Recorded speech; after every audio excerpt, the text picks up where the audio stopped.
So the cafe is not open today because normally Sunday seldom people come to do the takeaway, so I decided to close on Sunday.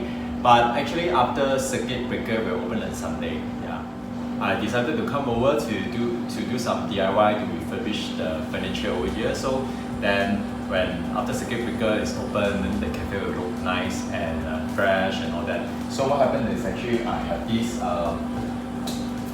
bar stool here from last time from the cafe bar. Spray them with black before that, and I'm going to. And then I found this piece of fabric. Upholster this fabric to this bar stool here.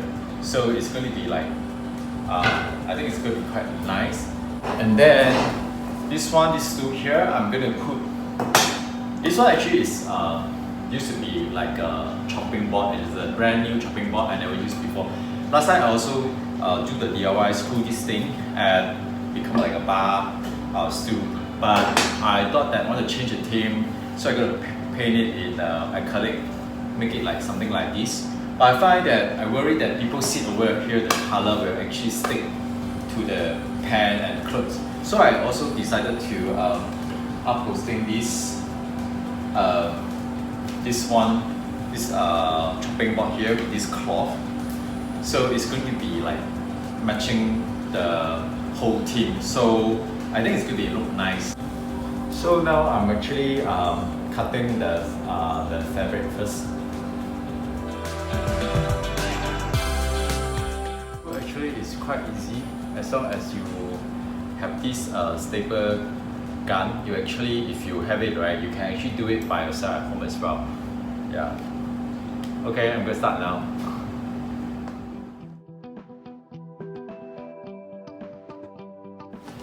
So this is the chopping board that I already colored, but I worry the color will stick on other people's clothes. So I decided to give up on this one. I will upholstering with the cloth as well.